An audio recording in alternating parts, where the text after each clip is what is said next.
Bienvenue dans le Financier, à votre rendez-vous économique quotidien sur Africa 24. Voici les titres.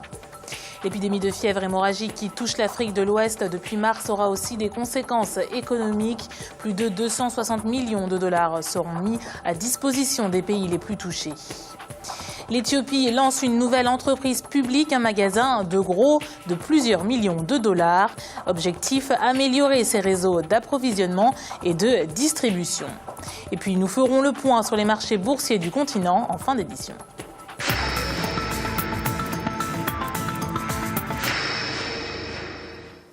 Avec un total de 1069 victimes, le bilan de l'épidémie Ebola est le plus lourd depuis l'apparition de cette fièvre en 1976. La Guinée, le Libéria et la Sierra Leone viennent de déclarer l'état d'urgence sanitaire et de mettre en place des dispositifs conséquents. En plus de ces plans qui se chiffrent en millions de dollars, certaines entreprises locales ou étrangères refusent de poursuivre leur activité. Pour certains experts, c'est inévitable, les conséquences de l'épidémie pourraient être économiques. Jaranjai. Les pertes humaines liées au virus Ebola n'ont jamais été aussi importantes.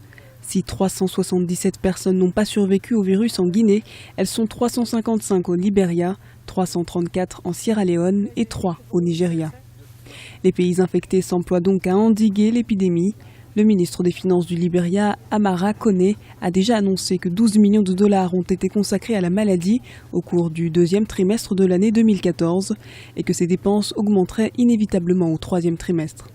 Mais d'autres problèmes d'ordre économique pourraient se profiler. Nous surveillons l'inflation. Jusqu'à présent, cela n'a pas été mauvais, mais nous sommes préoccupés par le problème de la nourriture à l'OFA, où les gens sont mis en quarantaine et les principaux marchés restent fermés. Nous nous préparons à la thésaurisation, car les gens vont accumuler de l'argent et ne pas le dépenser dans les zones urbaines, ce qui pourrait faire augmenter les prix alimentaires. Les pays touchés par le virus sont également inquiétés par le départ des travailleurs étrangers. Certains quittent les pays infectés à l'image des Allemands qui répondent aux consignes de rapatriement national. La situation est également préoccupante au Nigeria, premier producteur de carburant du continent. Un ralentissement de l'activité pourrait avoir des conséquences désastreuses pour l'économie, mais pour l'instant, les autorités refusent de céder à la panique. Le directeur général de l'OMS n'est pas pour une fermeture totale des frontières, sauf en dernier recours. C'est au gouvernement de prendre cette décision. Il ne recommande pas non plus la restriction des liaisons aériennes. Le fait est que les États ont le choix entre plusieurs options. C'est à ces États de décider s'ils veulent ou ne veulent pas fermer leurs frontières terrestres ou interrompre le trafic aérien.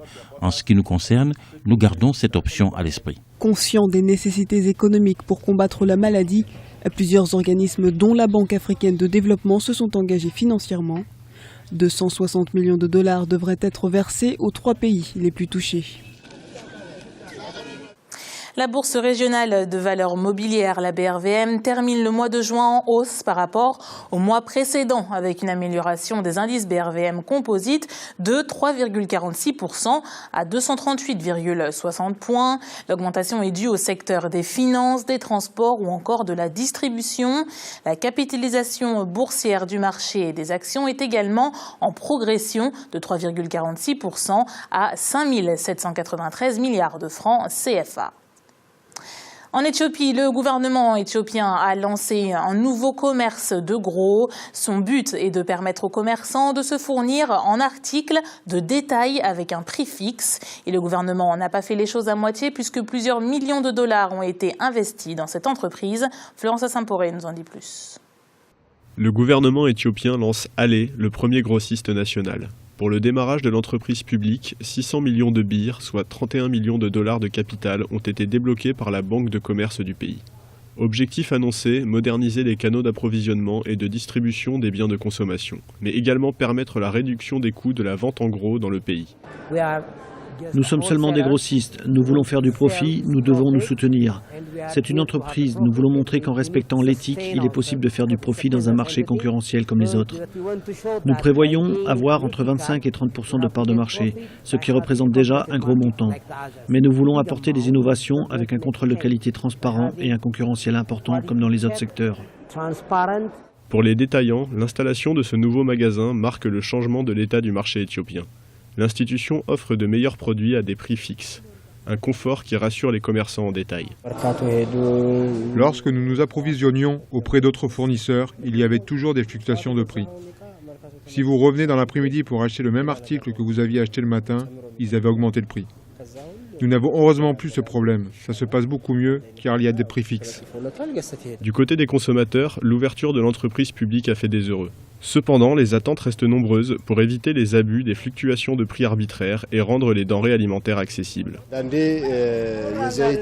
On entend souvent de nombreuses plaintes de personnes sur les fluctuations de prix des matières premières, telles que le sucre et l'huile. Nous y sommes habitués, c'est donc une très bonne initiative du gouvernement que de protéger les consommateurs contre l'exploitation. Cependant, pour mieux aider les consommateurs, cette entreprise devrait rendre les produits essentiels à la consommation plus disponibles. Selon les autorités éthiopiennes, l'entreprise publique Allé a un avenir prometteur dans le pays. Le premier grossiste devrait représenter à court terme une vraie concurrence pour les fournisseurs traditionnels qui dominent le marché et contrôler environ un quart du marché de vente en gros. Le Cameroun poursuit sa politique d'accès à l'électricité. Le pays a lancé un avis de préqualification pour la construction d'une usine d'une capacité de 30 MW à Lampangar, dans l'est du pays.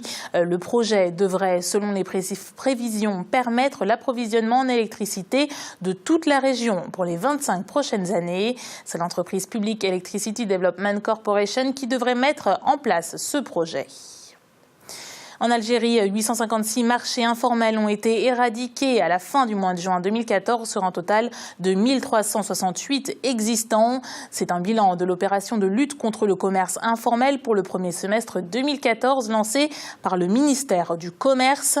Quelques 512 espaces informels ont par ailleurs été en cours d'éradication. Mais pour certains experts, cette politique menée depuis le mois de septembre 2012 est avant tout symbolique et insuffisante. Écoutons l'analyse de journaliste Faisal Metaoui. C'est une annonce faite par le ministère du Commerce, mais disons que cela relève plus de l'annonce que de la réalité, parce que dans beaucoup de villes algériennes, notamment les villes du Nord, il y a énormément de marchés informels, des marchés qui occupent parfois la chaussée, qui gênent la circulation. Et donc à ce niveau-là, le problème n'a pas été réglé, parce que le problème est beaucoup plus grave, puisque 60% de l'économie algérienne est basée sur l'informel, dans la vente de devises, parfois de l'importation et dans certaines formes de production industrielle. Parce qu'il s'agit de revoir la structure commerciale algérienne, il s'agit de construire de nouveaux marchés de gros, il s'agit de réorganiser le secteur de la distribution des produits alimentaires, des produits semi-finis, et également il s'agit de limiter l'importation. Donc tout ça doit être revu dans un ensemble pour remettre l'économie algérienne sur le rail, parce que l'économie algérienne basée sur le pétrole a besoin d'être diversifiée. Il est à présent l'heure de faire le point sur les marchés boursiers africains. En Afrique australe et dans l'océan Indien, à la mi-journée, l'indice All Share de Johannesburg était en hausse de 0,42%, celui de Nairobi de 0,58%. La bourse de Maurice enregistrait une baisse de 0,06% et l'indice de Gaborone au Botswana a gagné 0,17%. Du côté de l'Afrique centrale et de l'Ouest, l'indice nigérian Stock Exchange était en baisse de 0,89%. La BRVM d'Abidjan clôturait dans le rouge avec 1,4% et la bourse du Ghana baissait de 1,2%. En Afrique du Nord, enfin, l'indice tunisien était en baisse de 0,31%. L'indice égyptien gagnait 1,06% et la bourse de Casablanca enregistrait une hausse de 0,19%. C'est la fin de cette édition du Financia. Merci de nous avoir suivis. On se retrouve bientôt pour un nouveau rendez-vous de l'économie.